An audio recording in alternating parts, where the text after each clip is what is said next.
Yeah, that's off the dome. Yeah, I never let nobody with no motion try to hold me.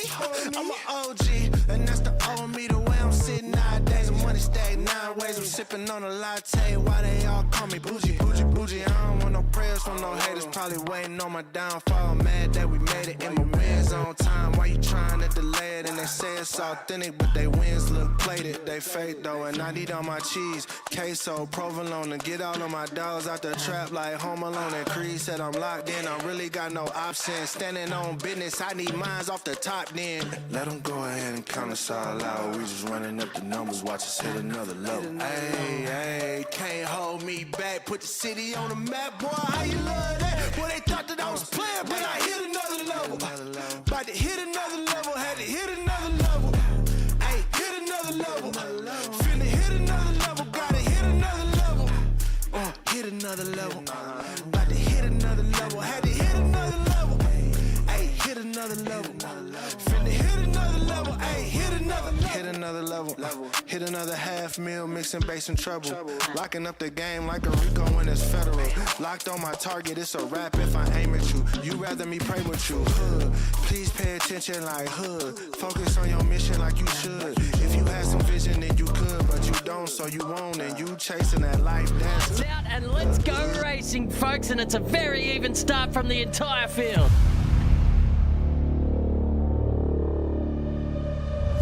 There's a freight train forming behind him right now. He will be as nervous as a cat in a room full of rocking chairs. I can give you the hot tip.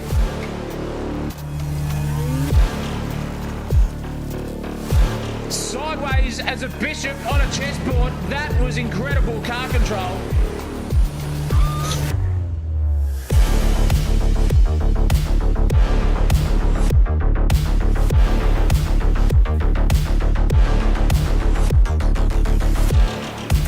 Going for a bit of an ambitious dive now, and oh, there's contact! Here they come now around the final turn on the final lap. They're side by side. Oh, there's contact there. Someone is going to be hitting the showers early tonight, I'll tell you what. Crosses the line for P1. Brilliant racing, absolutely sensational stuff. This is heart-pounding. This is nerves-rising. This is sensational TV. Round 2 of the Aussie Sim Racing GT3 Challenge brings the field to one of the toughest street circuits in the world. Iconic Adelaide street circuit. Temporary walls, permanent consequences, and this place is all about rhythm and restraint. Long straights for late break lunges, tight 90-degree corners that punish impatience, and barriers so close that they leave no room for second guesses. Through turn 8, commitment is everything. Miss your line by a fraction and Adelaide collects its toll. Get it right, however, and the lap flows like nothing else. The GT3 cars bring grip, power and precision, but Adelaide strips all of that down to discipline and nerve. There's no runoff, no forgiveness, just concrete and courage. Round 2 won't decide the championship, but it can end it early. This is the GT3 Challenge Round 2. This is Aussie Sim Racing in Adelaide, and you're watching it live here, ladies and gentlemen, on Sensational TV.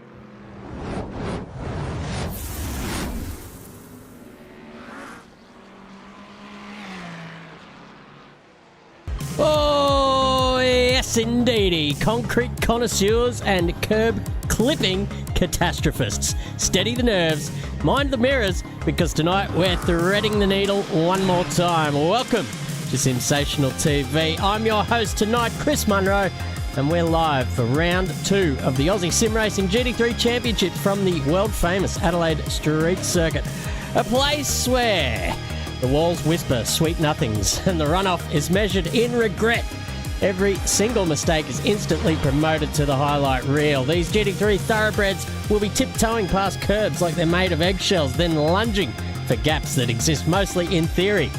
It's precision with peril, bravery with boundaries, and a circuit that turns confidence into confetti, if you're that greedy. Now, joining me in the commentary gondola tonight, a man who once alphabetized his spice rack by emotional impact.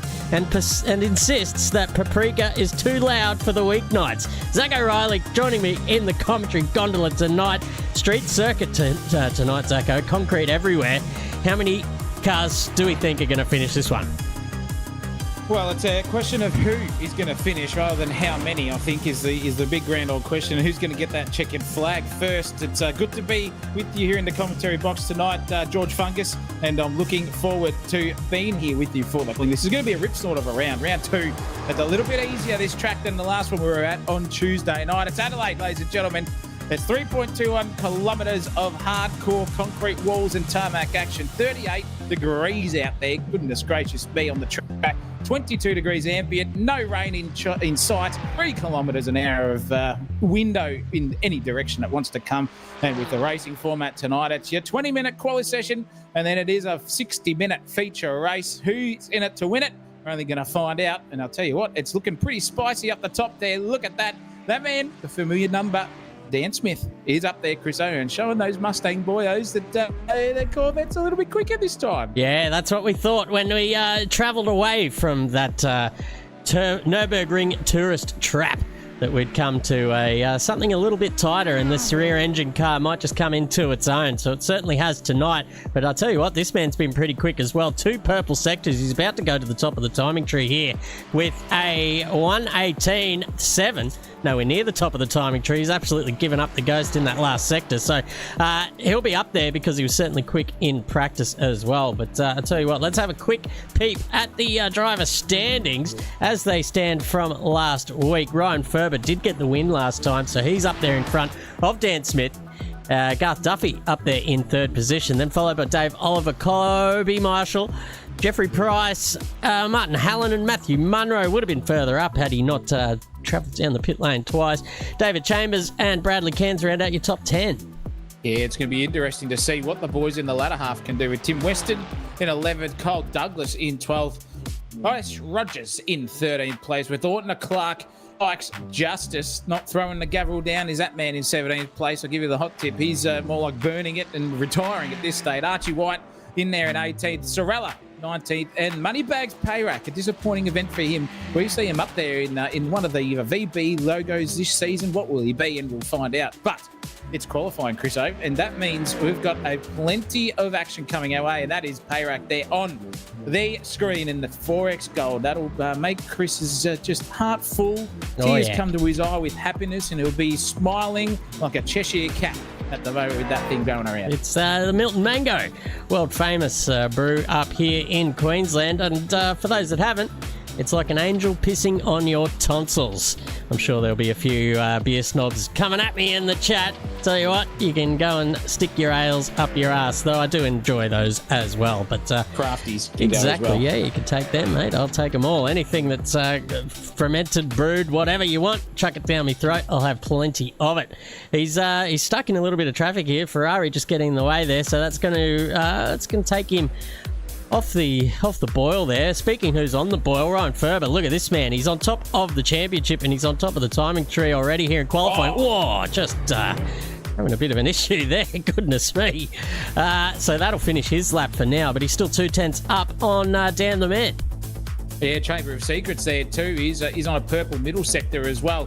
Out for him on the timing tower if he can put it all together. Ferber's put it into the pit, so he's going to go for another go because he's got about 13 minutes left in this qualifying session. Here is the man who's about to cross the start-finish line here at the moment and go for a good old lap. And 18.7 was Chambers, so it is his best, but a good-looking Porsche there. 2 Castrol liveries, 2 different cars here on this field as well. There's the other one here at Dan Smith on screen now. He's got 2/10 just about there to make up to take Furby's position there in P1 in that Corvette. It was voted in, if you weren't around last week, it's voted by the community at Aussie Sim Racing that this guy here dominated too much in the Mustang last season, and they're all like, well, what car can we give you? And he said, just pick one. Vote it in and I'll hop in it, and that's what he's in, the C8 Corvette here flying around. And I tell you what, might be 2/10 slower, but one race can just change everything, and that confidence will come back to him, Chris O. Yeah, it sure will. And I think, last week out, he was kind of a sitting duck down the straights there a little bit, but tonight he'll be a little bit better for it. I don't know if that's a cut.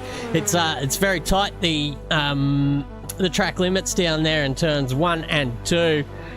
So we'll see how many get the old slowdown through the first bit. But I'll tell you what, David Chambers again going purple in the second sector.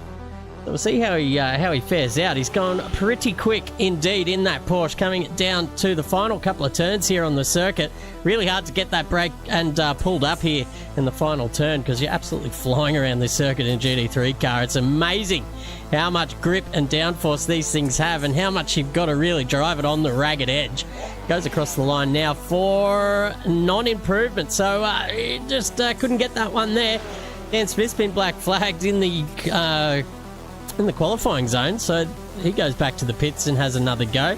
Let's see who else is out there on a lap here at the moment. Dante Oliver, new to the series, I believe. We didn't see Dante last week, so welcome to the series, mate.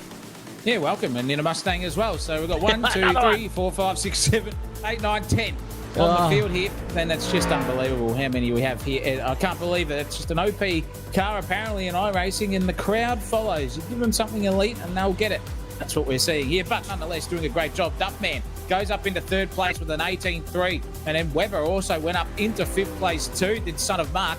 18.565 for him, so he's over to the pits. He's going to go for another hot lap session and just get his outlaps right and correct. This man here on the field, Ash Rogers, the erection, is looking to get himself back into the blue pill. He went a bit flaccid last time around, and thought that he could probably just maybe pace himself a little bit. He went too hard too early, I've been told, Chris. And with what happened to him, the blood went to his head in the end, and instead of down to the old jumpers, and that's why he fell off and just flopped off the grid. Yeah, well, yeah, you got to pace yourself out there sometimes, and sometimes you get a little bit of helping hand. But tell you what, he's off to. Looks like he's pulling over to let another Porsche pass. Yeah, he's pulling himself off there, ladies and gentlemen. Matt Munro, however, coming down. Speaking of pulling themselves off, it's Matt Munro down into turn 9, looking good. He's sitting there in 9th position with an 18.9, so fairly quick in that Mustang as well.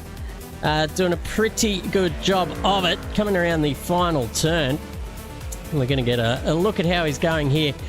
Not up on his personal best, but rounding the final turn. So we'll go on a little hot lap of this world famous circuit here in Australia.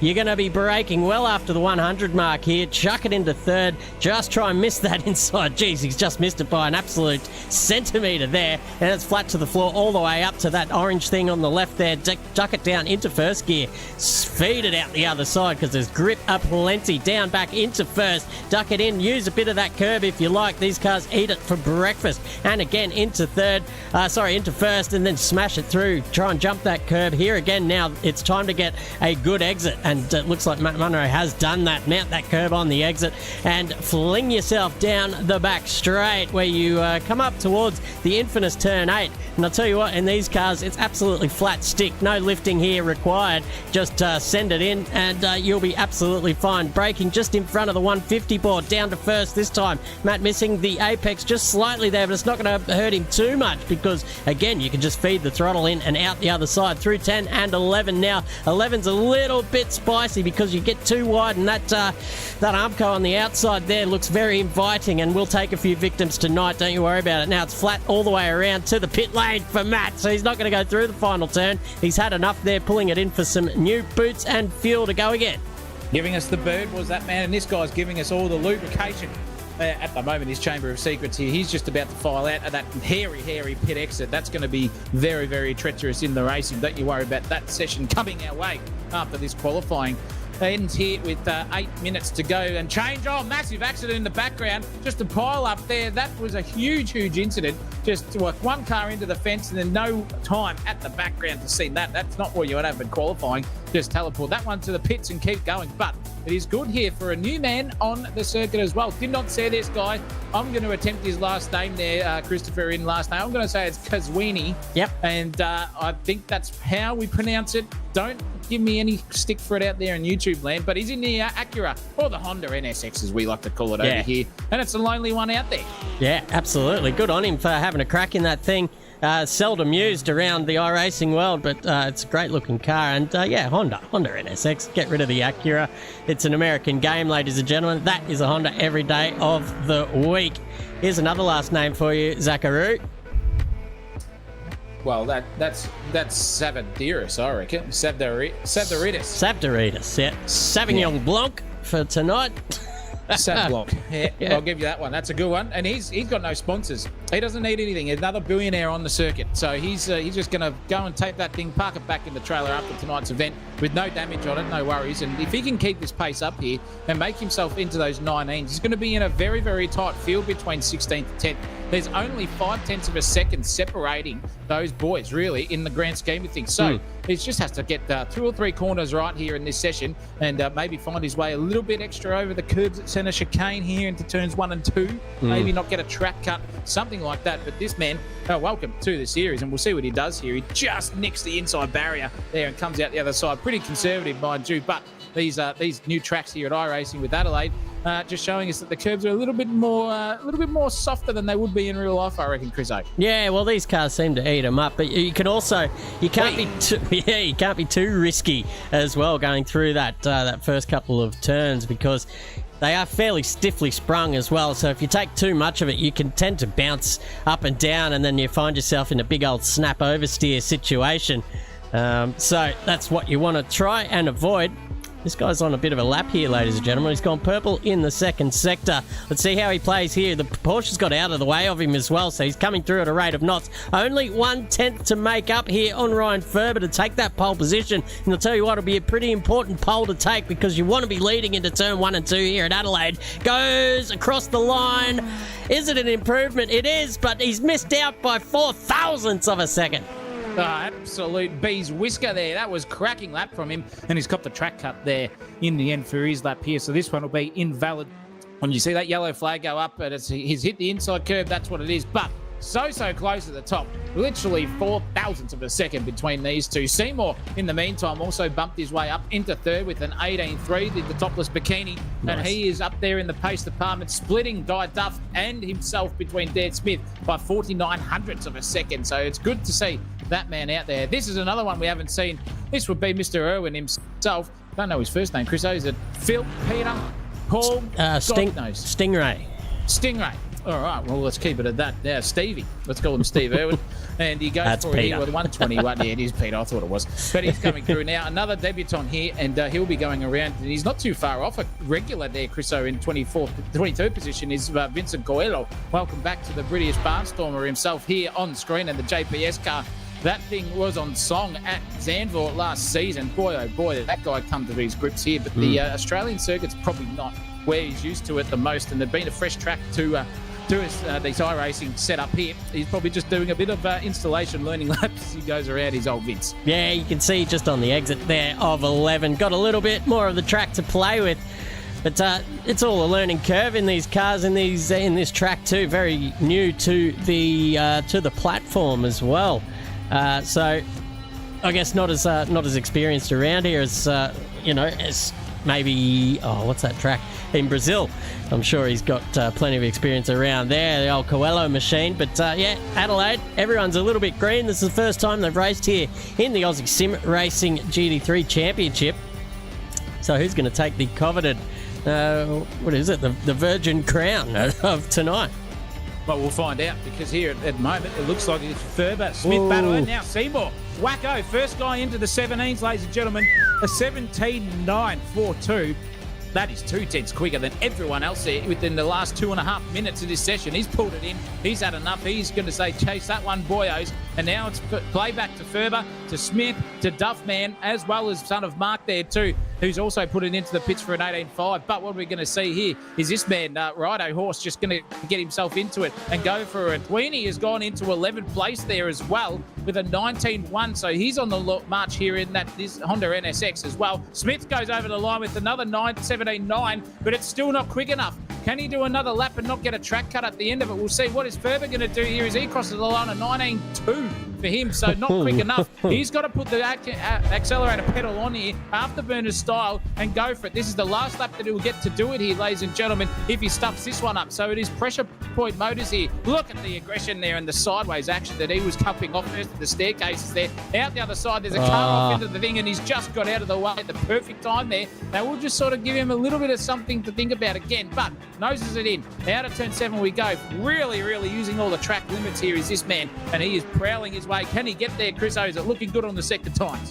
Not so great. He's gone green, but he needs to be going purple if he wants to make up any ground on these guys. So, first sector 26.19 plays a 26.10 from Dan Smith and a 27.7 for Alex Seymour. So he was absolutely flying in the second and third. So Seymour has pulled it up, so he's not having another lap by the looks of it. But Ferber here, not going great, but this guy is. He's on a purple second sector. First was no good. He's got a car there giving him a bit of a suck down to the line. Is it going to be an improvement? We're going to find out in just a moment here. 17.977. So it was an improvement, but not quite enough. 300s in it. Bins it on the exit there of 2 because he knows he's not going to get there. Ferber will have maybe enough time to get around once. We're going to find out here. We're right on board with him. Can the championship leader get up onto the front row of the grid, ladies and gentlemen? Dipping it into turn 4 right now, into 5, through the staircase, they call this,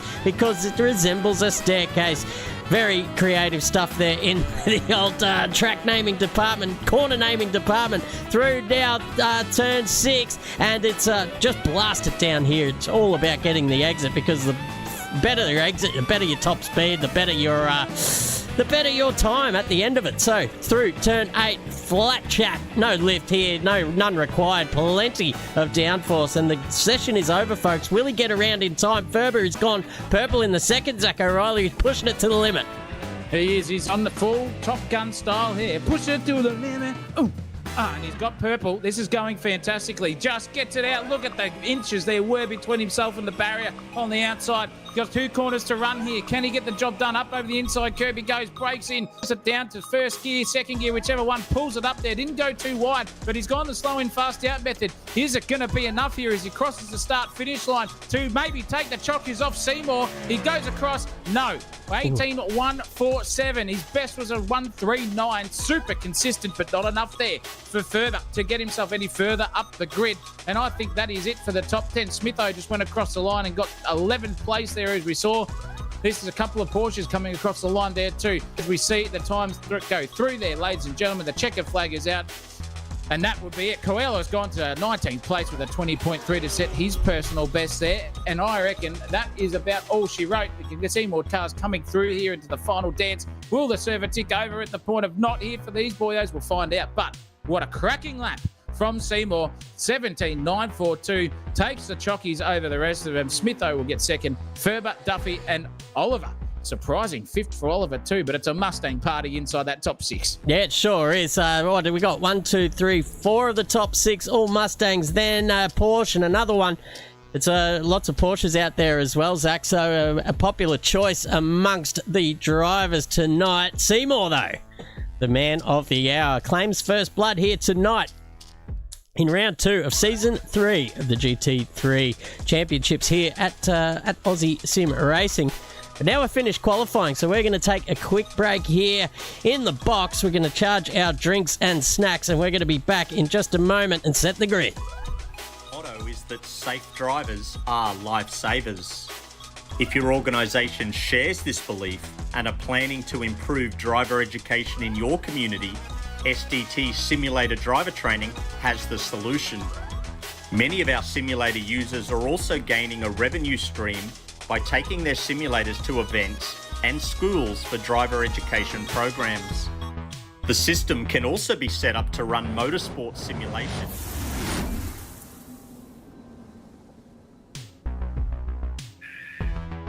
Quick break, and we're back on the grid here. Seymour from pole, Smith beside him, Ryan Ferber in the second row with Garth Duffy.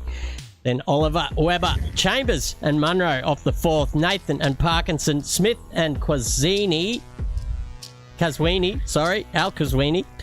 Payrach, Merchant, Marshall. We're not going to get through them all. Right. Savdaridis, Justice, Coelho, DeBetta, Georgeson, Rogers, Josh Bennett, Halanan, and then we've got Irwin, Baker, Clark, Armstrong, Cairns, Ortner, Townend, Douglas and Sykes. Oh, geez, that's a big field tonight, Zach. 33 cars on a Tuesday night.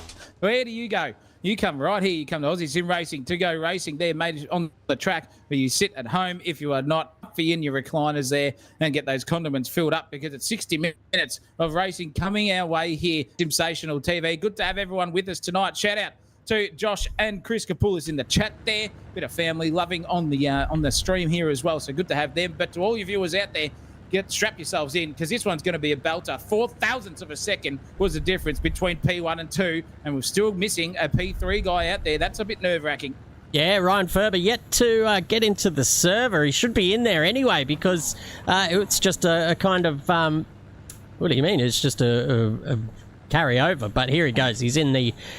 Join the grid now. He's clicked the green button and he is ready to go. It's a standing start here in the GT3, something we're not used to, but it's one of those talking points. But we are just about ready to go racing, and here we go, ladies and gentlemen. Great start from Dan Smith. He's absolutely left Seymour off the line. They're going to filter down, and Seymour is just dropping down through the field. The Ferrari's got an absolutely terrible start. Now he's just buried in the pack. There's a Mustang on his outside that's going to have to serve a slowdown penalty as well, so he'll at least get that position back. But wowee, what a start there from Seymour. Just absolutely diabolical stuff from first all the way down to sixth. Dan Smith is now in control of the race. He's got Garth Duffy behind. Ryan Ferber sits in third. Matt Webber's had a great start into fourth position. Then we've got Chambers, Oliver and Seymour just in front of Matt Munro there in eighth position. Parkinson in ninth, and Cooper Nathan's dropped down a position into P10 as well. But as you see them now all filing down the back straight, single file they go, and fair enough, you don't want to be going too wide down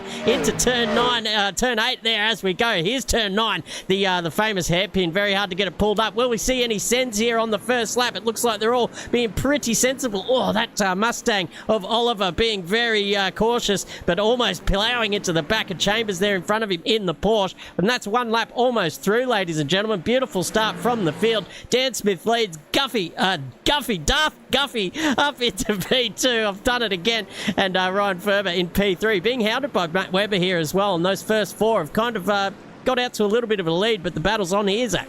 Yeah, it's on here in this mid-pack here. We've got Oliver fighting over fifth position with Chamber of Secrets in front of him, and then Seymour, our pace getter in qualifying, dropped like a stone there off this first lap. That's also a track cut there, and a slowdown for that for sure. We'll see more, so it's going from bad to worse here. But look, in the background, you can just see a couple of Mustangs having a little bit of fighting and going on, and that's Matt Munro defending for his life, because Mr. Shaky has got himself in there, and Parkinson is right up the clacker here of Matt Munro. If he gets past him here, he'll just be sending the bird up the inside of Matt Munro's FPV Mustang, and it's really racy here through the staircase. Out the other side of turn 7 we go, onto the straight. Are they close enough here for a little bit of a send? We're going to go 3 or 4 cars line astern here, all within about a tenth and a half of each other. Good racing here. It's turn 8 coming up. Can't go too wide through here. This is from Seymour's on board.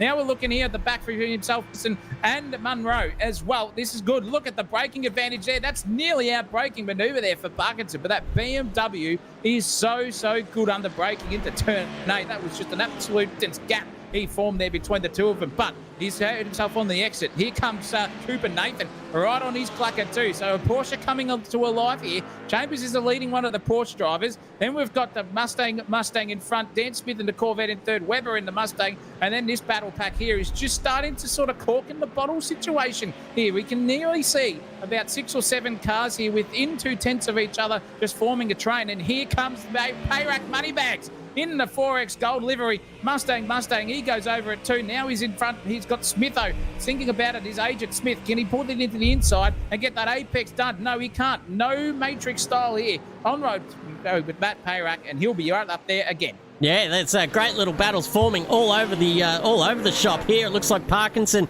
has been passed by Cooper Nathan there in the Porsche, just getting the job done in an opportunistic fashion. So the BMW driver was looking real pacey at the start of this race, but now has dropped down. But look how close he is to the rear wing of the Porsche in front of Cooper Nathan, just almost giving him a push down the back straight. We're going to go through turn 8, pretty much blinded by the massive rear wing of that Porsche. Now into the braking zone. Will he dip out and show the nose? He doesn't, but the Ferrari Ferrari. Seymour in front there is just dropping into the... well, what's happened there to Cooper Nathan? I think he's just had a bit of a connection issue and he's back out on the circuit. But yeah, Seymour dropping into the lap there of the Porsche as well. So just not a great start for Seymour. And he's just... I think the pressure of the situation might just be getting to him a little bit. Oh, what's happened here? They've turned him around. That's it. That's Chambers around. Dante Oliver having a sneaky look up the inside into the final turn, and that has absolutely caused a traffic backup here. Matt Munro side by side now down into turn 1. This is going to be dicey stuff, but he gets the nose in first, and he will go up a couple of positions there. Beautiful stuff. And David Chambers now, the cork in the bottle after that spin. His wheels will be nice and toasty. Here comes Seymour up the inside. There could be contact here. There is. It's an absolute pile-up. Oh, we saw it coming from a mile away. Zach O'Reilly, disaster there at turn 3. Poor from Seymour there, ladies and gentlemen. That was way too ambitious, and he's just sitting there as guilty as charged, and he's just going to let everyone go through because there is no way you're going to turn anywhere into that corner once the field is through. That's when they can do it. And poor old David Chambers Day just went from day to worse positions there. Nearly cut off the back there of Kazwini as well too. And you can see Seymour just in the background. Oh, I'll tell you what, the chat there is going nuts. We've got SDD Gamer in there. We've got Wayno in there too as well. He's not too happy. Oh boy, let's look at this. It all started from that little pile up at turn 12 in fact. To come out the other side. Now this is Seymour just way too ambitious under brakes. Missed his marker completely. Bushka into the side of Seymour. That turned around another car as well. 3 or 4 cars involved. Payrax there just parked up, waiting for the next punt to come his way, and that is disaster. And look, it's still going on here in Payrax's car. He's 100% shag there. It is toe out, left hand down. I can give you the hot tip, and he's pulling it into the pits, and it's still going on. They're all feisty now. This is getting hairy. I'll tell you what, hairier than a gorilla's back. Yeah, that's right. Hairier than Grandma's top lip here at the moment. Martin Hallen on the back of Rogers, and these guys are just trying to avoid the inevitable that might happen here. All these cars parked up very, very close to each other as well. And wowee, what an eventful start to this race as they all just start to settle down here a little bit in the mid-pack. As I say that, Bradley Cairns is out there in the Lamborghini, the lonely Lambo, up there in a nice little 4-car battle here. We've got Kobe Marshall at the back of this. We don't see Kobe this far down. He must have missed the start, got sort of held up in all the rubbish that we're seeing there in that massive pile-up. I tell you what, poor old Seymour is going to be copping a bit there. Clay Lewis with the super chat. Thank you very much. He says, hope Cooper makes a comeback. Well, where is he? Down there in, he's in 32nd position here at the moment, sitting in the pits, getting repaired. So I don't like his chances here. He might make a few places up around the cars that also had to come in and make a pit stop. But I tell you what, that's pretty much his race done and dusted there. But we see Bradley Cairns getting the job done on that Porsche as well. So he goes up. Here comes Kobe Marshall having a look around the outside into the final turn. Oh, that's an awkward spot for a slowdown. I think he was just trying to get into the pits there in the McLaren. That was Wade Georgeson, and just a wave of cars coming up his inside. So he had to do the old give way maneuver. And through he goes. The timing tower having an absolute joke here at the moment. I'm not too sure. I've tried to fix that as well, but I guess it hasn't worked.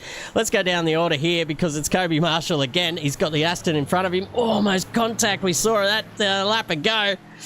These guys don't learn sometimes. No, not into the end of the staircase section. It's just a little bit hairy. And as we said before, grandma lip style. And I'm telling you, at this point in time, these boys just need to settle down and just get into the rhythm. It's a long race. We've got 54 minutes to go, and it's still a long way to go. Kobe Marshall is the pace setter. He was right up there. We saw him the other night in the V8 Supercar Gen 3s at Nordschleifer between himself and another driver. I can't remember his name. Geez, he was racy, and he's looking racy here too, just defending now for his life. So he's got all the opportunity in front of him now with a bit of gap there. The timing tower is just starting to sort itself out maybe, but this is a good one here from Merchant. He's under threat there. Straight up the inside goes Armstrong. The old bicep curl has just come to him here, ladies and gentlemen. He's supersetted him straight up the inside. Thank you very much, says Bradley, in that Monster Energy GT3 AMG. And that is a beautiful, beautiful move. Get himself into the bit of clean air now. Ignore what's happening in the background. Focus on that Porsche in front of him, right? And it's looking pretty good here at the start. I can tell you what, It's just a little bit of that rate of attrition, ladies and gentlemen. You see one car pile it up, and then 58 others follow through, just like safety cars here. And poor old Bradley Cairns has just gone from bad to worse. It says it in 21st. He was in 19th a couple of corners ago. Not sure what happened to the big man here, but the lonely Lamborghini driver should be at a good pace here. Luke Fallon gave us the tip during the week's break that the Lambo will be a car around here that suits Adelaide. But at the moment, Bradley Cairns is finding it a little bit difficult. He'll be fine, though. He'll get back up there, and he's looking pretty racy here at this stage. This is great stuff on the back of Irwin. Yeah, he has. He's just sat there nicely. Oh, and as we say that, clammers it into the wall. Ladies and gentlemen, that's the first commentator's curse of the evening. Bradley Cairns, thank you, mother, for the rabbits. Look up there in the front there. It's Kobe Marshall just pulling out of the slipstream of Josh Bennett. He's going to send it up the inside here at turn 9, getting the job done nicely in that Ferrari. And he will go racing one more time. The yellow lights ablaze at the front as well. So Kobe Marshall released from the shackles there of that Porsche. And look at the gap he's put on him now already. We've seen this guy before. He's a speedy customer, folks. He's better than 15th. Don't you worry about that. He'll start his journey cutting his way through the field. Let's go up the front a little bit more because Dean Wright now, just a lap ago, we saw the Mercedes of Brad Armstrong getting past the sister Mercedes out there on the circuit, two of them together. And now that grey one has just bridged the gap to the Porsche, and look at that. That's why the mid-corner pace is absolutely unbelievable. He's going to try and fire it out here of turn 7, and down the hill he goes. He's already drawn up alongside. Not fully alongside, so we'll see how the rules go along the old overtaking into turn 8. He's just made himself aware. They're going to go side by side through there. Very dicey stuff. I don't know if Brad Armstrong was too happy about that with Dean Wright just sending it around the outside, but all's fair in love and racing. And all's fair in love and turn 8. Apparently here in the GT3s, it's all go. I know in the real world series, it's a no-go. Oh, there goes Armstrong just parking it on the apex there. Not how you usually park it on the apex. You're trying to do a defensive move. That was a good old mistake, but he's gotten back around Daniel Merchant as well. He's got that car going very quickly again after that little mistake, and away he goes again. Yeah, he started in P29. Jeez Louise. Yeah. He's dead set come through at a rate of knots here. In 11 minutes, he's made up 19 positions, just flying through all that nonsense that happened there too. And it's just a rate of attrition here for this man. He's on like Donkey Kong. That thing is set up and it's absolutely gripped up. I won't be surprised if he gets inside the top 5 by the end of this one at this rate, if he stays out of trouble. Beautiful, beautiful stuff there. But the big story is Duffman is actually leading this race. Dead set got past Dan Smith. Dan was leading this one in the opening stanza, and this guy here is on the charge. That Mustang is coming to life for the beer man. Really gapping him 9/10 of a second. So he's keeping him honest there at the moment. Is Guy Duff over Dan Smith. Be interesting to see what Ferber can do when these two start to come together. Here's a replay of how it happened, because I think there was just a switcheroo. Nearly there. He was trying to cut to the inside, and Dan Smith just lost it completely, trying to over-defend out of the exit of turn 8, and he lost 2 places. That was the big man getting past him as well, Ferber, but the Duff man came out the other side. Dan Smith has just got himself back into P2 as we see live here footage. And now he's on the hard here for Duffman's P1 again. Yeah, it looked as if, to my eye, that he was maybe serving another slowdown penalty. So just pushing the track limits there was Dan Smith. And now he's pulled up onto the back of the Duffman this time as well. So Duffy will be chucking those tins of Duff out the back window, trying to slow this guy down a little bit. But I tell you what, 12 and a half minutes in to this hour-long race, we've had more action than you could even think about in an hour race anyway, and it's somehow we're only 12, like a tenth of the way there. Unreal stuff here, but Duffy needs to get his head down here and maybe open up that gap just a little bit, because if Smith's only half a second behind, that means he's still getting sucked off down the straights, and he'll be able to keep in touch. But the more they do, this man here, the championship leader, sitting there poised to strike as well. Not too far away in the grand scheme of things in this race. Matt Webber's up 2 positions as well, so he's sitting there nicely, but he's being hounded on the back by Dante Oliver as well. We saw him have a little bit of a misdemeanor just in this corner exactly a few laps ago. So we'll see what the stewards have to say about that one, but for the time being, it's race on, and he's showing the nose to Matt Webber, who's 4 tenths in front of him as well. So No stranger to showing the nose is Oliver, doing it again too. So trying his best to distract the Mustang driver in front. He's doing a bit of his old best 2 a.m. at the nightclub style. Up the inside, shows it again. He sniffed the line off the table there in the driving department. Did he off Matt Webber, but just survived. They're giving a bit of a flash there too. So he's not happy about Matt just driving race here and just doing what normally you do on the racing line. So a little bit of Dante's Peak style movie exploding coming our way, I reckon here, Chris, with the helmet of this guy. Very, very typical of his name. Parkinson's got a yellow flag, so he's got a track cut as well. But it's 5 tenths between these two. It's 3 and a bit tenths, nearly 4 tenths in the lead two as well in Duffy and Smith. So we've got to keep an eye out on that one too. The Chamber of Secrets is coming back at a rate of knots after all of that nonsense at the start too. So he's got the job done. Irwin's just fallen off and off the grid, but don't worry about that. These guys here are going racing. Brock Clark in the red Ferrari, how fitting for him. He's fighting his way in 21st position. He's got Chambers in front of him there in 20th place. Then we've got right behind him is Jake DeBetter, who is not doing that tonight. He's gone to worse at the point in time here in that grand scheme of things. This is Cazzini in the alone in the Acura. And I'll tell you what, it's looking pretty racy here for DeBetter with the livery style. But, oh, geez, a punterino into the wall there as well for Cole Douglas. No, it wasn't. That was a BMW, I think. A back marker, but look at this for a feisty battle pack. Kobe Marshall is all over it here. He's got the erection in front of him, and that is pretty damn spicy a place to be. If you got a red-black Ferrari behind you with 325 up the inside, goodness me, that's ambitious. Got a job done there, unlike Seymour did, and fantastic stuff. Beautiful aggression there from Kobe Marshall. Gets the job done. Rogers shut himself, and right behind him now is going to be Helen Justice as well. So he's throwing the gavel at this point in front of him, and it's going racing. Over turn one out the other side of the centre at chicane we go, and fight on. But Kobe Marshall is just setting the pace here, really, really hammering down on that accelerator pedal with the beautiful setup underneath that Ferrari. Yeah, picking them off one by one. He's finally up to where he started off. Well, he started off in P15, and he's up to 13th at the moment on my tour. Now 14th. Who knows what's going on? We need to really try and fix that. I thought I did, ladies and gentlemen, but it's Merchant now on the back of Dino Wright again. He's managed to get past, or his sister Mercedes has managed to get past. Now it's his turn to have a crack at the Porsche. Oh, this could be it. A little bit of a mistake there from the Porsche. That's going to invite Merchant just a little bit closer on, and possibly a dive coming here into the final turn. Is he close enough? Maybe not. That Porsche seems to have really good traction there out of turn 11. Now into 12, 13, and 14. The final one here. Nose to tail. Here we go. One more lap of this battle here, ladies and gentlemen. Starting to spice up at the front as well.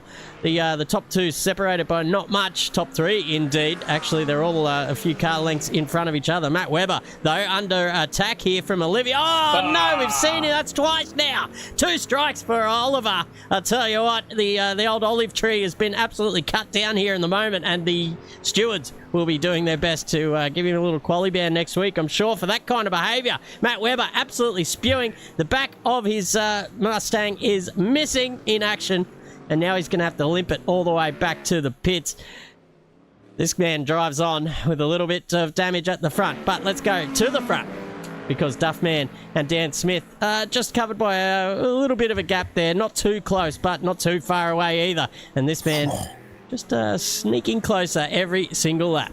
He's four-wheel sliding it in the braking zones, ladies and gentlemen. That is the commitment of Dan Smith and that Castrol C8 Corvette as well. But Ferber here is just keeping an eye on. He's got the pace setters in front of him there, so he's just using their references to just hold on to him. And he's doing a great job. Only 7 tenths is splitting him and Dan Smith in front. So this three-way tussle is going to be interesting, because the fuel and tyres is set at about 70%, I've been told. So should be enough to enforce a pit stop. And who's going to do that at what stage of the race, we'll find out. I'm pretty much predicting that they'll come in at about the 34-minute mark and do it. But is it going to be an undercut, an overcut? We don't know. And I'll just quickly take note that, Chris, the timing tower only did this at Adelaide. Didn't do it at the Nürburgring, and it did it 2 weeks ago as well. Yeah, with, right. Aussie car. So I think it's a new track, injected air, and just a bit of tomfoolery on the micro sectors. So sorry, viewers at home, but it's not our fault. It's not SDK's fault. I'm going to put it down to One iRacing USA.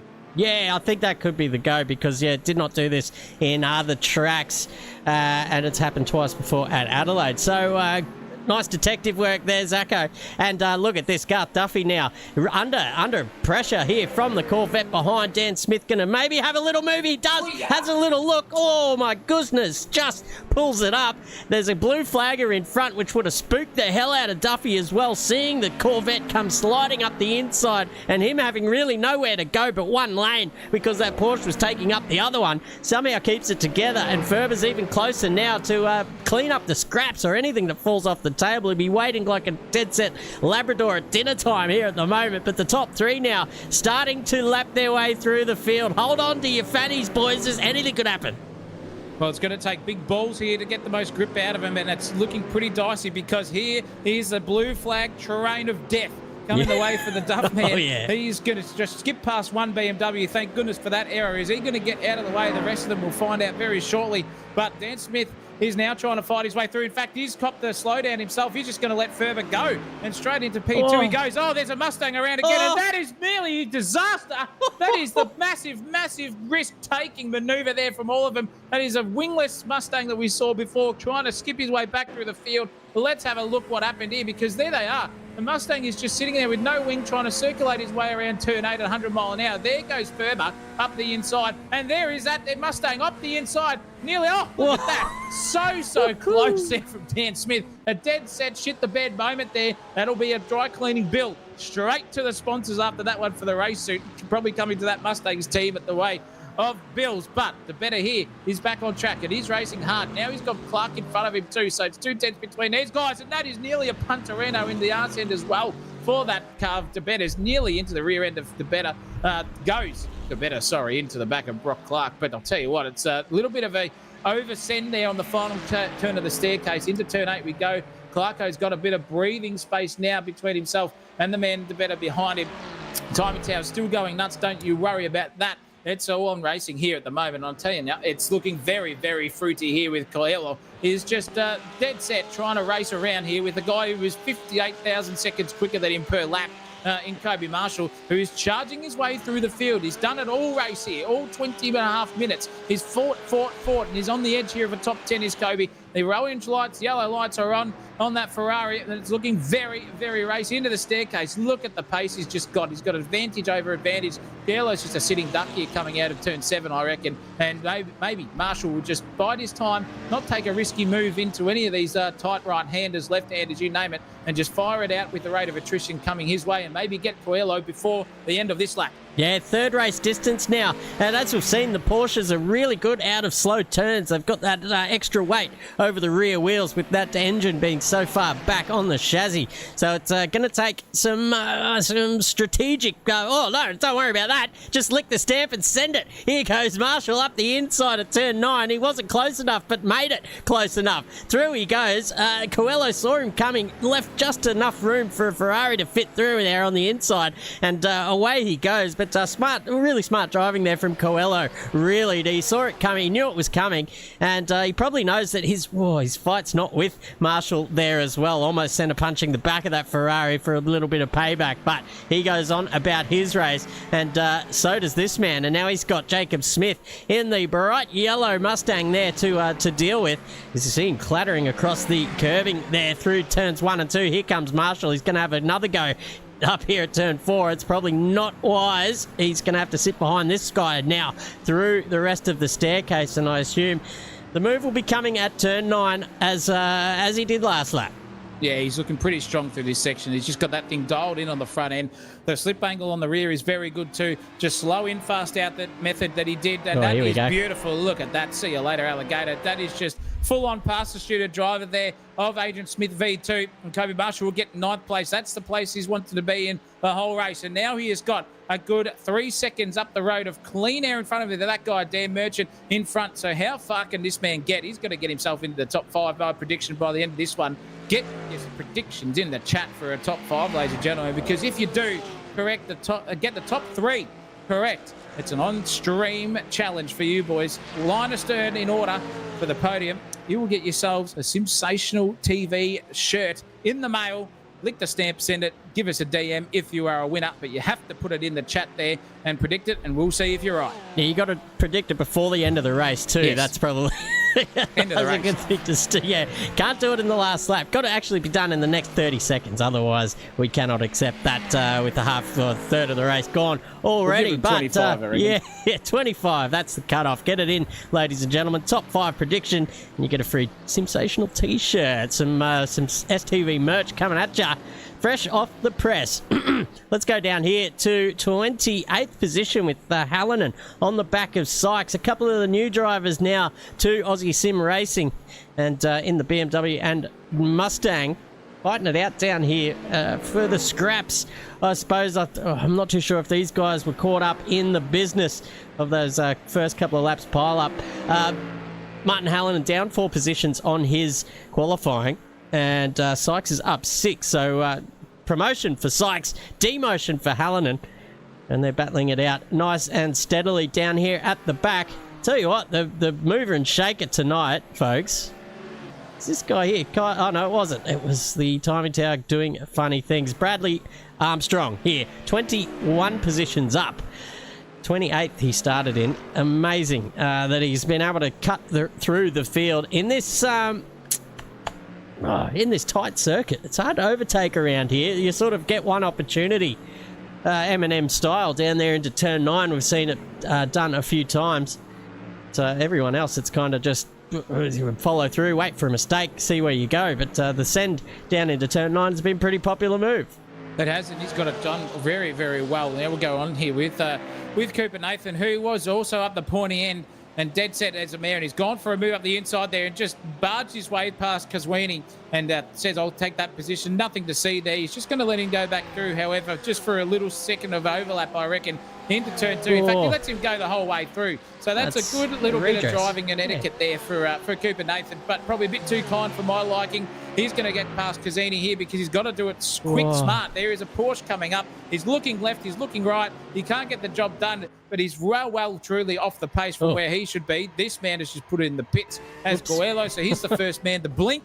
If he is doing a genuine pit stop or he's out, don't know. But Cooper Nathan now just has to get past these guys. Hope to get himself further up the grid from where he started, obviously in 9th place. Goodness me, he was just dead set, caught in it, and fair dinkum, unbelievable. Carnage left, right and centre for that man, but he's looking for a move here. This is very, very risky stuff. 2 wide's ever going to work. There's Kazini into the wall and a big overlap, and they're punched to each other. See you later, alligator. That was coming from a mile away. Oh, porn star style, and there's Cooper Nathan's night done. He is completely sent into the barrier. The tyre is dead. He's trying to reverse the thing out, but boy, oh boy, that man just had an absolute mare. Unlike that Greek god on screen, but look at this. This is just silly driving for both of them. None of them blinked. That was Kazini just trying to do a Porsche around the outside, but M&M style. See you later, alligator. And now it's just like looking at each other going, what in the piss are you doing, me old son? Get out of the car, get off the track, and let me go racing, for Christ's sake. Here's the Greek god, Chris. Yeah, that was, well, we saw the move happen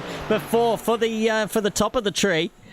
But down there at the back, you've got to be very careful going up the inside of someone at turn 8. Here goes Marshall down on the inside of turn 9. He loves that. Very good under brakes. He is in that Ferrari, and the Cooper Nathan cheer squad in the chat are not happy. Turn 8 strikes again, says Primballs. Clay Lewis, Cooper has been so unlucky. He has. He had the move done pretty much, but it was Quazzini that he kind of spooked him on the way in, and Quazzini couldn't quite handle himself through turn 8, ended up slapping the outside barrier and turning around right in front of Cooper. So, not directly at fault, but did scare the shit out of Quazzini, I'm sure, going up the inside at turn 8, and he just sort of didn't know what to do. And there we are. Poor old Cooper Nathan. He'll be back at the next time. He had 5 seconds of car next to him, Chris. I'm sure you know your car's going to be there. And outside around the turn 8 is just never on like Donkey Kong. And it was just a dead set misere. I guarantee you there won't be too many happy campers in the chat. Let's have a look at it again here. Look, he's right beside him. 1, 2, 3, 4.5 seconds. Still there. Thinks he could get it done. What are you doing, me old son? No one gets through there in real life. I don't know what you thought you could do there with talent. I'm giving you a full basting, Kazwini. Back to the drawing board, my old son, and think about it for next round. Absolutely. Matt Munro, in the meantime, up into 4th position. So a good start from him, up 4 places, up into the top 5. He'll be happy with that. And Parko is back there on his tail, just hunting him down a little bit. His last lap around was at 18.43, a couple of tenths quicker than Matt Munro. So eking out that gap just slightly. But he's got a little slowdown penalty as he goes across the 1 and 2 chicanes. Oh boy, oh boy. Down here, though, little battle heating up. I love this track. There's battles up and down the field constantly. I think, though, this is the result of an overtake that we've just missed, though. So Merchant just probably starting to walk away here in some description of Dean Wright, who held his own there for quite some time as well. He's going to try and fire it back down here into turn 9. Why not? Show the nose and say, oh, you know what? I could probably get back in front of you. Don't want to waste too much tyreage there, and there he goes, just starting to walk away. The boys will be pretty close to a pit stop here, folks. I reckon halfway distance is a pretty good time, if any. If you're in the sort of mid to late pack, you'd probably be wanting to come in now. There goes one at the moment. I think that was Oliver that we saw trenching into the pit lane. If you're at the front of the pack, though, what you want to do is go long, because you don't want to be coming back out into the circuit, into traffic. So you want to be trying to get there as quickly as possible. Matt Munro had someone on his ass. This timing tower is absolutely killing me. I don't have to put in a complaint to iRacing to try and fix this. What the hell is going on? Let's go back to Oliver. He's still in the pits. Yeah, see, this is a nightmare for me in the old broadcast chair tonight. Let's go to the leader, because that's where we know he is, at least at the front of the field. He is, and Merchant was a man who came into the pits at the 25-minute mark, so he was the first one to blink out of the top 10. Now it's a good old chance here for Oliver to get himself back out in front, and he's pitted early. So this is Dan Smith's chance to maybe start thinking about it. Is he going to come in this lap dead set on halfway through this race, or will he go a little bit longer for another 2 laps, just so he knows what the tyre feels like at the end, and he knows that little bit of slip angle that he probably doesn't anticipate coming his way for the end of it on a little bit of light fuel will help him. But he's dead set leading this one. There must have been the Duff man into the pits as well, because he was definitely leading that race. This man is just flying at this stage. Armstrong up 20 positions into 8th, doing a great job here. He's really coming to grips. Nearly commentator cursed him there as well. But I'll tell you what, the 2 Mercedes here tonight are looking very racy. There's Duffy out of the pits now onto that hairy pit exit there. No one's coming. There's Matt Munro. So Duffman has survived here for this one. He hasn't been outdone there by Matty, so he's going to come out in front of him on cold tyres a bit, and he's just going to let him go past, in fact, because we know that Matt Munro hasn't pitted yet. So he's just going to form behind him and know that he's got that job done easily on him, has the Duff man. And hopefully that little slowdown there, if it was a penalty for whatever it was or not, hasn't cost him the undercut here that he is trying to do on Dan Smith, who's leading this race. Could be costly. Yeah, needs to get those tyres up to temp and pressure. But I think once he gets into full steam, he's got a few cars in front of him there that he's going to have to navigate. Whereas Dan Smith, I've got a feeling now, will go as long as possible, and so will Ferber.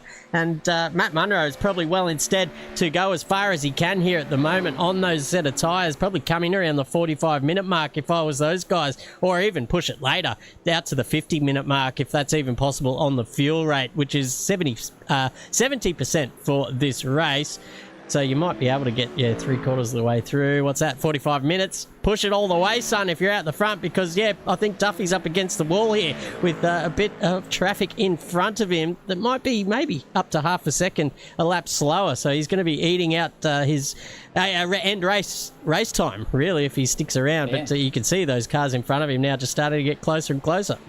Well, he just had one slowdown, and then he slowed down again at the exit of turn 8. So he's at a double mare here on his outlap. So big consequences for him. We'll see where he comes out in the grand scheme of things. And hopefully those cars in front don't either get in his way or either they pit just as he's coming to approach them, because it's just tenths and tenths of seconds that eat up when you are sitting behind a car that is not of your equal pace compared to the guy who's got a lot of clean air in front of him, Dan Smith. So this is interesting here. We'll find out in the next couple of laps for sure what the situation is here for the Duff man's lead position, or maybe not. As a Razza has just come in and gone bang with a subscribe to the channel as well. Thank you, sir. Good to have you with us. But at the moment here, by the timing tower. I'm predicting it is Smith, Ferber, Matt Munro and Parkinson all inside the top 5 here, yet to pit these lot. Matt Munro's just circulating around. It says he's out. Ignore that, ladies and gentlemen.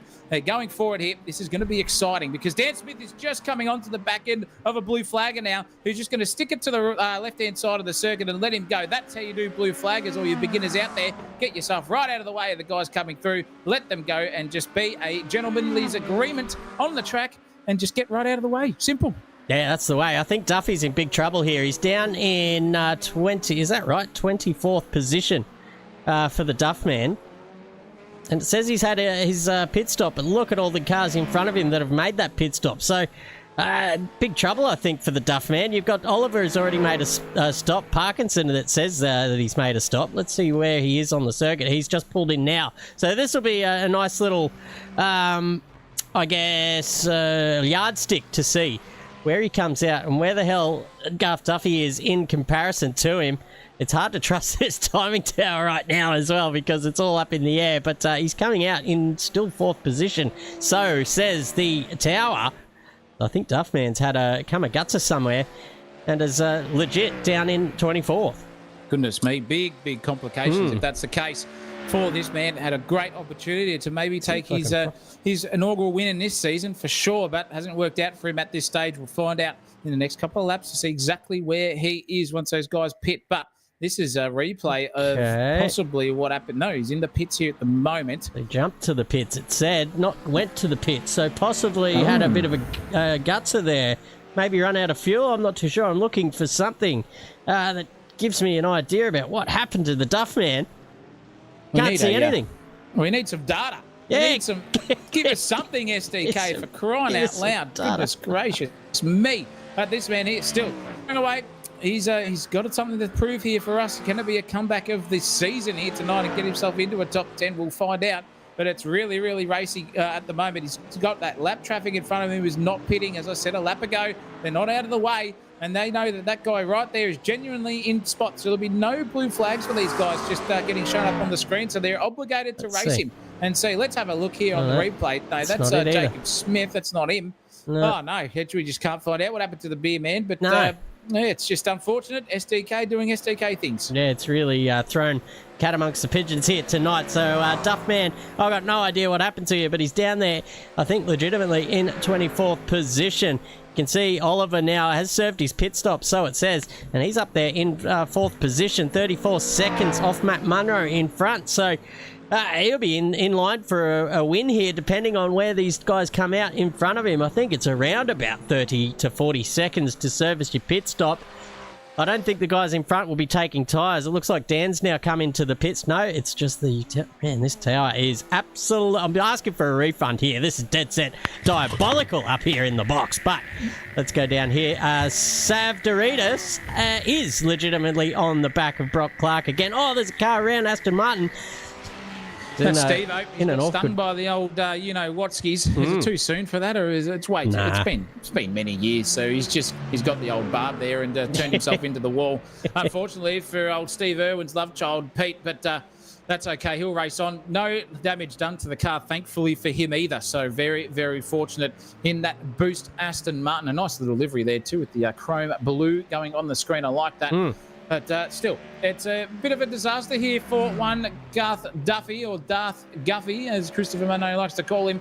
The old Darth Vader there. That looks like that is Parkinson, sorry, who's got a yellow flag as well. So he's going to serve a slowdown too. He was nearly on the back end there, I reckon, of a couple of cars. This is the Greek God driving around. Doesn't need any sponsors at all. He's got plenty of cash under the pillow that he sleeps on at night. I reckon after this entrant, he's going to be a bit more comfortable on the old Sealy Posturepedic there. Yeah. And there'll be a couple of Porsches underneath there still, I reckon, in the old cash department, Greek style. But here is Mr. Wright, doing really well here in 13th place. He has got done by Garth Duffy, who has got past him. So he's there. Now we're looking here on the Chamber of Secrets, who's also on a charge back through the field too, after that nonsense from Seymour at the early stages of this race as well. So still top 10 priority positions here for our couple of lead drivers out there. And it's on. Look at that Porsche just sitting there. Hairy stuff, that pit exit. Goodness me. Dead set strike the fear of God into you as you go past, seeing a car just flash when you're sitting behind another car there. And this is a move on the inside there. That's a good move there. That was pretty aggressive there. That was good stuff. Like to see that action, and now it's the opportunistic moment for Chambers to get underneath of Sykes, and he has, because Sykes has just blue flagged his way into the staircase, the worst place to be. Oh, he's fighting it back too, nearly overtook and tried to punt Reno, another car as well. Goodness me, down in. Nearly went back to the village of the ending department there for him. Lost it all, and now it is just race on back down to turn 8. There's Garth Duffy right there on the foreground of your screen. Then we've got Daniels sitting there, Chambers as well. Townend in 20th place, up 11 spots from where he started, so he'll be happy with that. He's been promoted a couple, and there's a bit of racing going on in the background there too. Yeah, it looks like a BMW looking up the inside here of the Justice, but is that for position? That's maybe. No, it's not. So they're out of position there. It's Joseph Parkinson up here in 4th position. Let's see. Let's get that pit stop counter back out. The top 2 still haven't pitted. Matt Munro has, however, come in for his stop. He comes out in 9th, just leaving the pit lane now. So not great, actually. Not a great pit stop for him. He's dropped down the order. I reckon this guy's on for a big day today. Damien Oliver. Dante Oliver. He's up there, got the whip out. And I'll tell you what, they're going to be taking the whip to him in the steward's office. But before that happens, he's having a pretty good day out there. P3 outright. First one to stop and first one out on track because of that. He's only got Smith and Ferber in front of him so far. About a K up the road, it says. About 30-odd seconds, I'd imagine. And I'll tell you what, once they come in for their pits, I reckon this guy's in the bloody hot seat to have a little crack. So we'll see. Watch this space. Down here, though, it's Chambers on the back of Dean Wright. The 2 Porsches here. We're going to go again side by side through turn 8. Hold your hats, folks. Anything could happen here. Same thing. Off the wall, but manages to keep it straight. Wowee. I thought we were in store for another disaster there.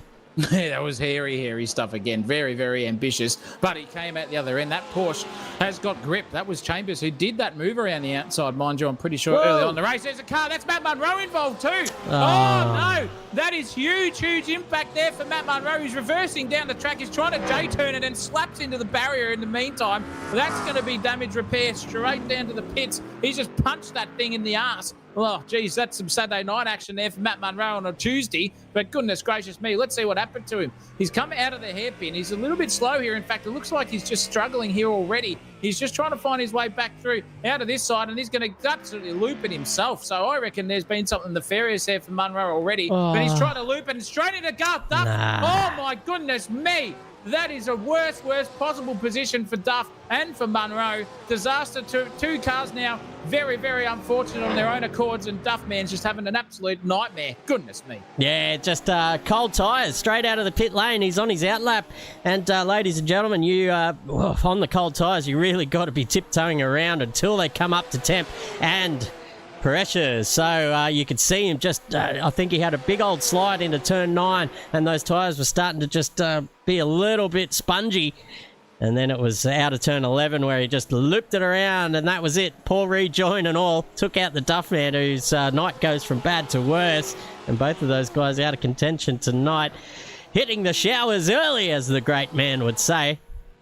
Here's Brendan Ortner now, just passing a few in the pits as he goes around for the 30th time, ladies and gentlemen. 30 laps through tonight, 41 minutes through this race, and it looks like Smith and Ferber have now stopped. Here's Smith out of the pit lane. We're looking for Dante. Where is he? Oh, he's all the way back here. So Smith takes over the lead. That's brilliant. He was that far out in front, ladies and gentlemen, that when he did make his pit stop finally, he just comes back out into the lead. So Smith looking great guns here tonight for a bit of a fire back at Ferber for a Nürburgring pantsing. Yeah, a little bit of fire in the belly after his second place at the Nürburgring, or even worse actually for him. Yeah, he got Yeah, P3, I he think. got fifth, I think, or third. I think it was P5 in the end by memory. But anyway, that doesn't matter. He's back on the charge. He's out in the lead, and this is a big championship point implication for him. So it must have been second for him, obviously, if he got P2 in the standings.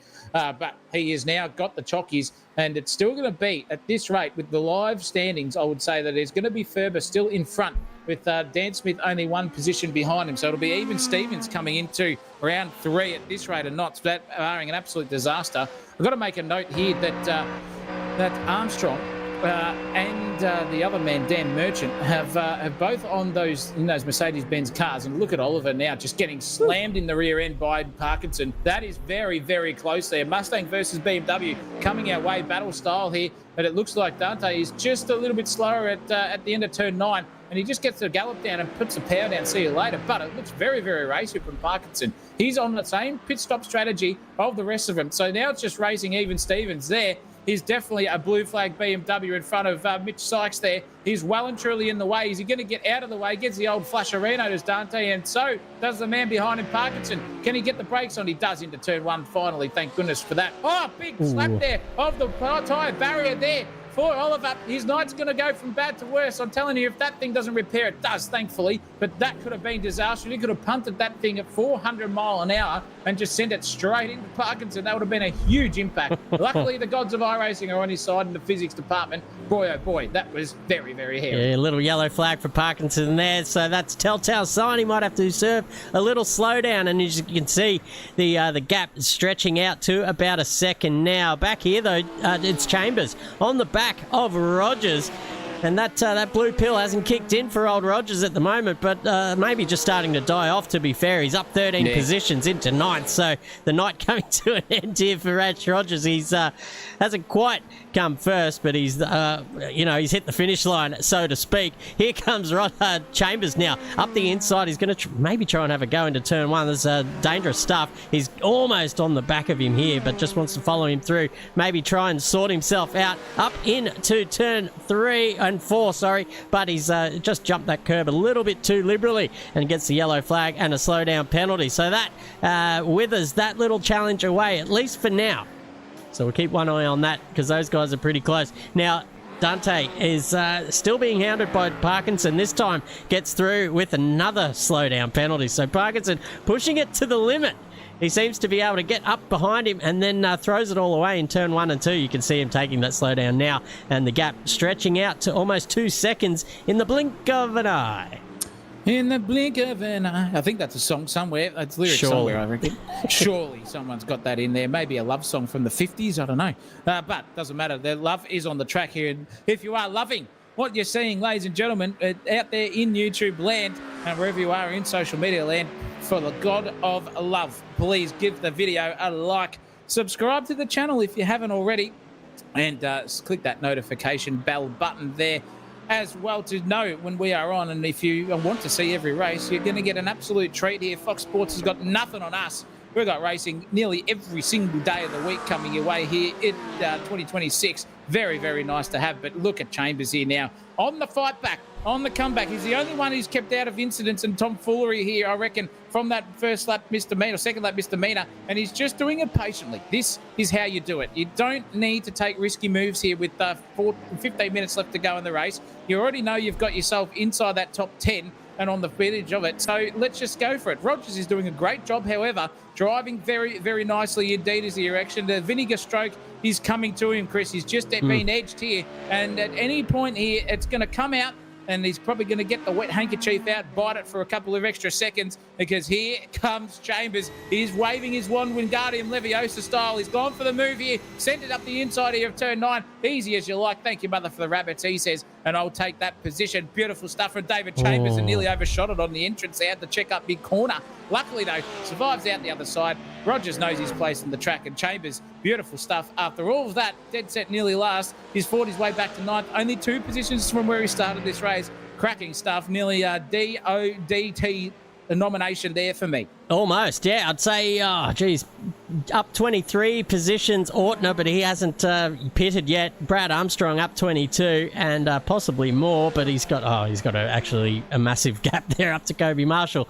So let's go back and have a look at some of these incidents that we've just popped up on my screen. Looks like Chris Townend's come a gutser here. In the all-white Porsche, number 55, through turn 4, collecting the inside barrier there. Is that all we get? Is that it? No, he's going to nose it into the exit there. Oh, the Mustang just avoiding him. Though nothing too bad there for Townend. Let's see what's happened to Josh Bennett. Is he a part of that as well? No, here he goes now in the Porsche again. It's a good chance it's either a Porsche or a Mustang these days. There's plenty of both of those guys around. But on the exit, loops it into the wall. Oh, unlucky there for Josh Bennett. He was up 5 positions at the time. Did he lose any? He didn't. So, yeah, well done to him. Just chose the right time to do a little pirouette and get himself on stream. Yeah, he did a good job there and just managed to walk away with some panel damage. No alignment issues for him to gallop on. Dan Merchant, though, he was coming through at a rate of knots at one stage during this race too, but found himself down in 15th, so maybe a speeding pit lane penalty or something, because he was well and truly on the charge here to come back for a top 10, but find himself in 15th. Mysterious stuff here. We know what happened to Garth Duffy, by the way. He had a connection issue and actually had to reconnect to the server, and that is why he's way down there, unfortunately for him. Couple of casualties in this race by the looks of it. If the timing tower is telling me the right things, Matt Munro's out. The Greek God is also out too, and Sykesy with a good old black flag against his name. Wow. But the racing goes on, and it's just beautiful, beautiful stuff here from Merchant, just fighting his way through the field. And this is a good little opportunity for him to get on and pass Brock Clark in front of him. So really, really nice stuff. But it's the story of the race. Duffy, connection issues. Put himself way back. Big incidents at the start of this one as well, with 4 cars involved, all the front runners as well, mind you. But it was Ferber, Smith and Parkinson who got through there pretty much unscathed, and that is why they are way out there in front of this one. Beautiful stuff. And I'll tell you what, it's just beautiful racing here from everyone here in this later stages of the race. We're coming up to the final 10 minutes of this one, ladies and gentlemen. It's gone in a blink of an eye.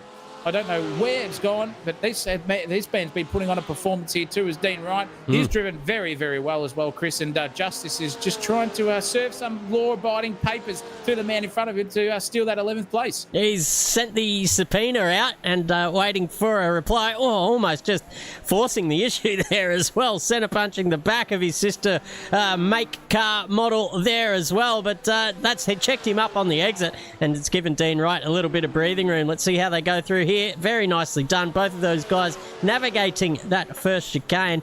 It's been a killer out there tonight. I'd like to see how many people have had the slowdown penalty applied to their race. I reckon just about everyone, and you can see on your timing screens there, it's when the yellow flag pops up, that's a good indication that they're serving a slowdown penalty. So very few and, very far between a lot of these guys doing that kind of thing at the moment. It's hard to keep it in too, because all you get is a little bit of understeer on that first left-hander, and you're up against the wall. There's really nowhere to go but over the curbs and serve yourself a little bit of a slow down. Here comes Justice, though. He's up now again to about 3-4 tenths the difference, and nicely done there into turn 9, hounding the back of Dean Wright. But I'll tell you what, 10 minutes to go. Righty will be just driving in the mirrors here for the rest of this race and saying, you know what, you can serve your justice on me, but I am not going to jail you. What does Samuel L. Jackson say? Yes, I think they deserve to die. No, that's the wrong bloody movie. I'm thinking of the wrong one. But here he goes now, Justice, side by side, up the main straight. Who's going to yield here into turn 1? It looks like Wright's on the correct, on the right side of the track. Here he goes into turn 1. Oh, that's going to be a cut penalty there for him. It is. The yellow flag starting to wave. Now this is going to get interesting, Zach, because he's going to have to serve this slowdown in a very strategical fashion. I think he's going to do it at the exit of turn 8 there, I reckon, just where the point of knock comes for that penalty to be served. So a very, very ambitious cut of the circuit at the exit of the centre chicane for Dean Wright, and that's going to give this man right behind him, Justice, the perfect opportunity to send him straight to jail, Monopoly style. Do not fast go. Do not collect $200, but he's just stuffed up the exit there of turn 7. So now it's a little bit of a gap there, and you can just do this strategically into the braking zone into here to serve that slowdown penalty. If he does so, when is Wright going to do it? It's not looking like he's doing it here at this stage, but he's just nosed it in there. Is he going to form it up? It looks very, very close. That's where it probably was. Just gets that penalty served here finally for the big man. Justice now can start to get his overtaking mode back into his brain. And think about it, because he was genuinely on the pace here of Wright. Doesn't matter about that track cut that Wright served. He's right all over him, and he was trying the last lap around, showing the nose again, and he's just doing everything he possibly can to psych Wright out of a right move, so to speak. But it is good racing here. This is how you do it. 1, 2, 3 Porsches on the screen, line of stern, but that guy's way out of it. Don't worry about him. Justice, though, however, and Wright doing a great example of how to go racing and how to do it cleanly. Beautiful, beautiful stuff there. But at this stage, Chris Oak, with the final 7 minutes and 30 seconds left to go in this race, we've got to go to that man on the screen, Dan Smith, because he is 9 seconds out in front of anyone. In fact, it's Ryan Ferber he is out in front of, and he's just driven the absolute tits off this Corvette tonight. Kept it clean, kept it out of all the mischief and the nonsense, but this is perfect opportunity. That sykes, he punches around.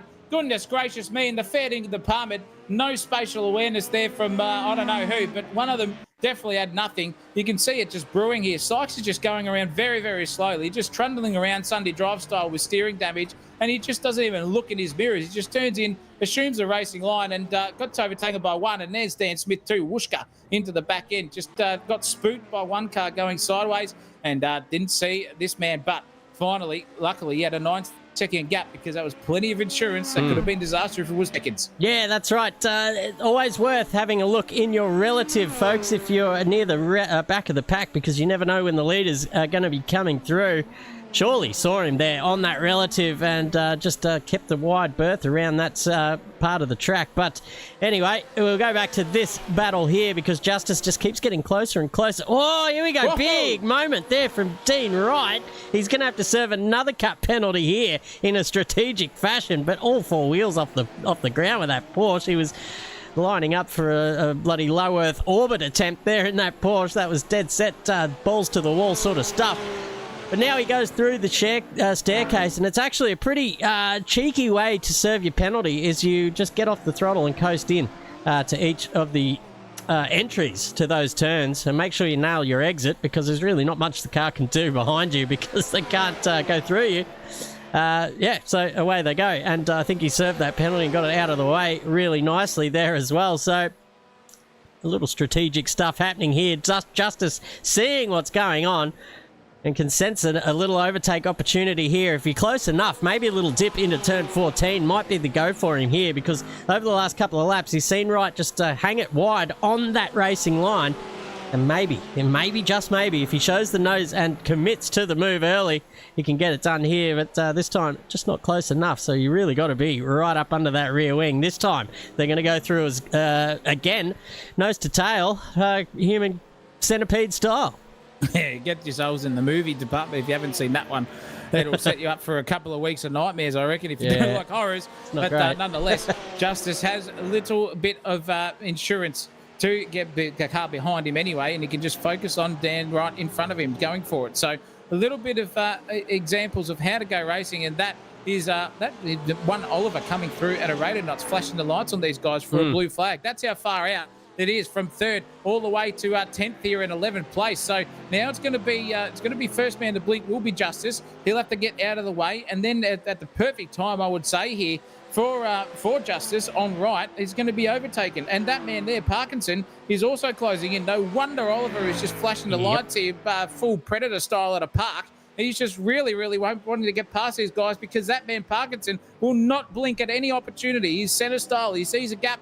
He overtakes. If he doesn't, he's no longer a racing driver. And there's Justice now just pulling out of the way. This is dicey. This is hairy stuff. Goodness me, came out the other side. Here is right now, also getting the flash as well. So it's just at the worst possible time, probably the best time here for Oliver to do it into the slowest part of the circuit here, into the final turn. Gets up the inside just there. That is right, getting out of the way. Poor old Parkinson's getting the straights here from absolute anger, and he's just about to get past poor old Justice, but it's hurt him. it's given him a little bit of a leeway too, the guy in front of him. So now it's Parkinson who has to get his way through these gaps, maybe just not get a track cut. That was so close for him too. He's just got to get past now the big man in right, because that little gap that it is truly fighting for in the last 3 minutes is now getting worse. And there goes the car out of existence there. Goodness gracious me, is he still there? We don't know. We can't see him. Or is that a disconnection there for Righto? He could be out of this race. Goodness me, Parkinson get the biggest free kick of his life. Yeah, he hasn't come back yet. Oh, so, there he is. Oh, yes, he's popped out. He's behind. At the back there. That's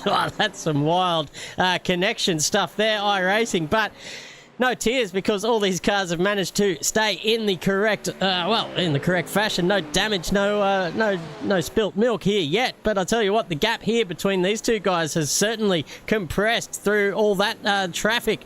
And wow, Parkinson, probably his eyes have lit up like dinner plates here at the moment at the at the thought that with 3 minutes to go, he might have a little last lap battle on his hands here. Speaking of battles, though, these two still at it again. It's right now that is on the back of Justice after being on the other side of that fence there before. He's going to... Justice has to go defensive.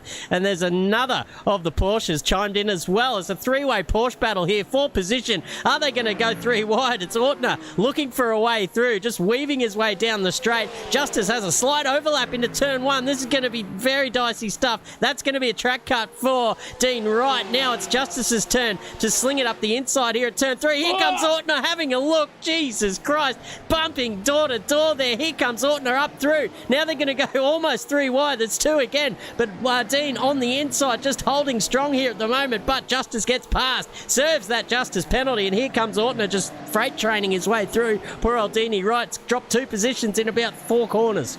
Oh, look at this. There's 5 Porsches. Oh, no. Contact between the two of them. That's right. And Ortner now nearly a side draft there. That 20 car is just out of the position. He needs to yield and get right out of the way, because here comes Kyle Douglas as well. Well, no, sorry. Ortner's there as well. And they all got through. Oh, big crash.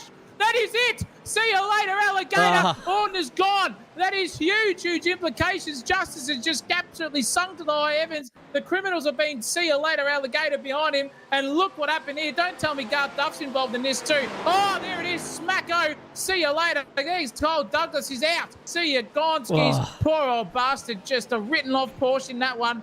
Holy mackerel. Garth Duff has tried to get his way through. Justice has come out in the best possible place. I'm telling you, for him, he'll be loving life here with only a minute to go in this race. And that is dead set. Another turn 8 disaster. Goodness me. We've seen it bite a couple of times tonight. That was probably the hairiest of all. 3 or 4 cars all involved in a very short amount of track space. So it was kind of inevitable there. You just knew when all 4 of those cars going through that something was going to happen. I'll tell you what, with a minute to go here on the clock, something might happen here too. The battle for P3 is well and truly on. We've got cars blue flagged as well. A couple of BMWs coming up behind, and Oliver just slotting back into the go here. Sykesy again just getting in the way there, but manages to get through everyone there without too much loss in the way of Parkinson. So he's still 7 tenths behind. He lost about 3 tenths in that little exchange. It's always the luck of the draw when you come up to a bunch of blue flaggers, because they might be battling as well, and they've pretty much got their eyes firmly placed on the rear bumper of the car in front that they're trying to battle, and then all of a sudden they go, oh, bloody hell, there's 2 cars coming up on the lead lap behind me, and that's when stress-inducing mistakes can happen. Luckily, they all got through unscathed, but Dante still just has about a 6-tenth gap advantage over Parkinson. This is possibly the last lap here as well. We've gone over the 1 hour mark. Dan Smith going down the back straight through turn 8. This could be for the final time. It will be the one more time go for him. He's going to cross the start-finish line in first position here. That has been a beautiful, beautiful drive from this man. He's kept it as clean as a whistle. In fact, as clean as Chris's toilet, I've been told by his misso. It's just full-on dead piss set and shit White outside, King. so yeah. Yeah, he goes outside, that's right. But that, nonetheless, is the outside chance. Nothing of that, though, for this man, Dan Smith. He's driven the absolute tits off this thing. He will be your winner by an absolute country mile. In fact, slides it out of there. He is stoked that he has finished this one in P1 by a country mile. 9 seconds is a gap between himself. Dan Smith taking absolute bow That was a domination, a racecraft precision drive from you, and that is just putting the stamp back onto this championship and saying, boyos, come and catch me, because it is now even Stevens between himself and this man Ferber, who comes across in second place. A good drive from him too, kept out of all the nonsense. And Oliver, with his podium position just by the whisker of his pubic hair area, gets himself into P3, and Parkinson just behind and gives him a flash of appreciation for fourth place. 1/10 separated those two.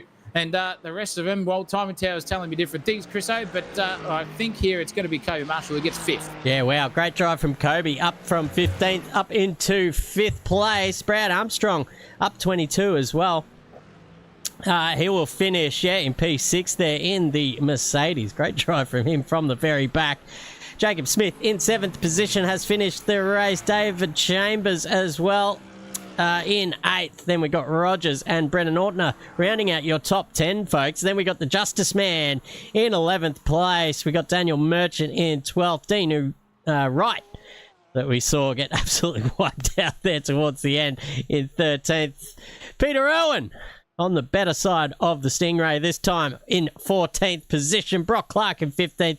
And Vinny Coelho rounds out the top 16 with Josh Bennett, Matt Webber, Garth Duffy. An unfortunate disconnect for him. Lands him in 19th position. Kyle Douglas rounds out your top 20. And we might have some official results up here, so we can go through them from 20th onwards. Are they going to show? Of course not. Thank you very much. Thank you very much, SDK. If you're really, if you're into the broadcast game, ladies and gentlemen, you want to spend big money on a system, go for it. Chris Townend in 21st position. Baker in 22nd. Then we've got Cooper Nathan, who ended up in 23rd position after absolute being up against the brick wall the entire race. Started in 9th, I believe, and found trouble at every turn, but manages to finish the race. A great tenacity there from him. Chris Savdoritis there in 24th position. Sykes 25th. Then we got Georgeson, Alquazini, Matt Munro, Hallinan, DeBetta, Cairns, Payrach, and Alex Seymour was an early departure from the race. Wowee, ladies and gentlemen. What a time to be alive. And we are joined, ladies and gentlemen, in the box here by our top 3. So we're just going to get to where we need to be here, ladies and gentlemen. We've got Dan Smith on the line now currently. What a race from you, mate. You got the jump from the start. It was Seymour's race to lose, really, from the get-go, but managed to just absolutely bomb the start. How was it from your perspective? Oh, I'm muted in the thing. Great going, Munro. Here we are. We are now joined by Dan Smith, Ryan Ferber, the top 2 in the race. We don't know if we have Dante, but I'll continue the line of questioning here with Dan Smith. Lined up off the front row next to Alex Seymour, who absolutely bombed the start and gave you a nice old free kick into P1. What were your thoughts when you saw that? Well, much better than going side by side and killing the entire field, I suppose. That's correct. Once you got through into P1, it was a nice little battle. Well, I guess a little time battle between you and Ferber there for a little while. When it comes to pit stops, did you have like a pre-game strategy, or was it just kind of fill it up and then see how the race goes? Yeah, same old strategy. Just run it down till it's empty. Try and save the fast repair if you can, especially around here. Oh, man. I'll just quickly add how much I hate this track. Well, it's a brand new edition. And that means that you, my dear friend, are one of the few who probably are unhappy that it's been added to iRacing. But, Furby, man, that was a really, really good performance from you tonight. A strong position in P2, albeit a few seconds down the road from that man, Dan Smith. But you'd be happy with keeping out of that nonsense, as Chris said as well. Yeah, mate, it was good fun. A couple of close calls there with traffic and back markers and stuff. But once I saw Seymour got a slow start, my eyes lit up, and then I don't know what happened to Duffy, but I hope he's in there. internet didn't drop out or anything because it was in a good spot there. Yeah, Oh, that's a shame. yeah, it was the internet connection in the end, managing to get back out onto the circuit in, I think, 24th once he got going again. But managed to find an ill-placed Mustang piloted by my brother at the exit of turn 11, and that was pretty much the end for both of those guys. So unlucky for Duffman and unlucky for Matty as well, who was up there in the running. We don't have Dante either, so how was it getting through the blue flags, Dan Smith? It seemed like there was a couple of hairy moments for you, one that we did catch on stream. Yeah, the traffic was pretty wild around here, as to be expected. There was a few really close calls. I think when Duffy dropped out, and there was like 3 cars. One was backwards going into the hairpin. I think I only just made it through a gap. But other than that, it was good. Had a really good fight with Ryan sort of early on in the stint, side by side through the staircase. Yeah, It's good to see. yeah. So Sure. exactly. Sorry, Chris, you go. No, you go. No, you go, mate. I insist. Oh, thank you, sir. Thank you very much, sir. Fair man. It was interesting because at some stage we looked like there was, a couple of places where it was a little bit hairier to pass a blue flagger, but then other places it was nice to see. Did you have any hairy moments yourself mid-race that we didn't catch on the screen, because it seemed like you were just out there circulating around, no disasters at all. It was just clean sailing after lap 5 really.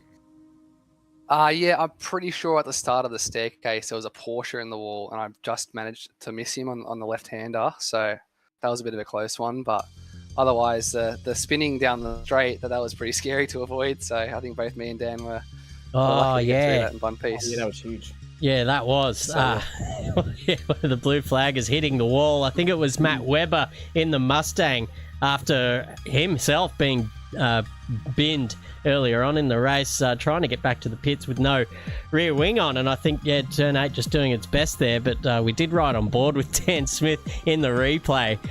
And we had brown stains in the old pants department. I can't imagine what it was like in the cockpit.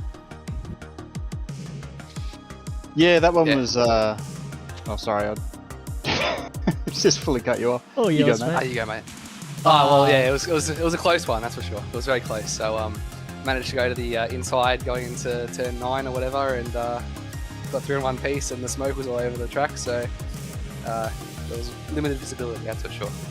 That's for sure. Yeah, definitely, mate. It was good to see as well that you guys got out of that unscathed. Holy cow, that was hairy stuff as well. But while we've got you guys here, Adelaide's out of the way. Dan, thank God for you. It'll be, is it even Stevens between yourself and the Furby man now in the points position, or was it a bigger points for you guys rewarded since it was a 90-minute last week at the old Nords? That is a good question. I would have to check it out. I'm not sure. I haven't looked at the scoring for this season. It'll be close nonetheless. So a nice little challenge there for you, Dan. Ferber stepping up to the plate this season in the Mustang and giving you a run for your money for the title so far. Two races in, mind you. But we're looking forward to it here, Zacco, and calling all the action for the rest of it. We are, and it's going to be great. Thank you, gents, for sitting around here and having a yarn with us after the racing. It was a good performance from you boys. And it's one even Stevens in the race wins already, one apiece in round 1 and 2. So good luck to you boys for the rest of the season, and hopefully we see you up here again at some stage during the proceeds of this beautiful 10-round season we've got ahead. Thank you, gents. Cheers, mate. Thanks, mate. No worries at all. But we've got to give a Driver of the Day award out, Chris O, before we depart. And I'm going to give it to one Kobe Marshall, because that bloke started in the pit lane and ended up in P5. That has got to be some sort of performance from that guy. That's my vote. You can take it away, but I'll give it to you if that's the case. Nah, happy with that. Happy with that one. Beautiful. Yeah, well, mate. Driver of the Day goes to him. Champ Street is going to go to Mr. Whitesnake himself, Johnny Sykes, out there as well. He gets that one. But we're out. We're Dunskies, I think, Chriso. It's time for us to go and refill our own condiments and get some catering from the South Australian government there in the way of some shots. And I'm not talking vaccines, ladies and gentlemen. We're going to be out there. So thank you very much to everyone for tuning in tonight. It's been a cracker of a race here at Adelaide. Did not disappoint. Action up and down the field, crashes, you name it. We had it all here tonight. But for us here at Sensational TV, it's a big thank you to everyone for watching. Our name right sponsors, Speed Nation, SDT, Bilco Pack, ARD Importing as the name right sponsors of this broadcast, and to all of our subscribers and the super chatter out there, Mr. I think it was Clay Lewis as well for that one. Thank you for the $2. And for everyone else there, it's good afternoon, good evening, and good night. And until tomorrow, tune in to the Wednesday Cup. It's coming your way back on the stream. Awesome, exciting action in those Geminis. Tune in tomorrow night from 7:45, 50-ish Australian daylight time. But for us here in the commentary box, Christopher Munro, who always puts the M in magnificent and puts the second M in mudflap with his haircut. Goodness me, that is a royal crime in itself. But I've been Zach O'Reilly, and guess what? You're not. And we'll see you next time here on Sensational TV. It's been a broadcast and a production by Sensational TV as well. Until next time, ladies and gentlemen, you know what to do. Keep it flat out. Sensational TV YouTube channel. Don't fucking miss it.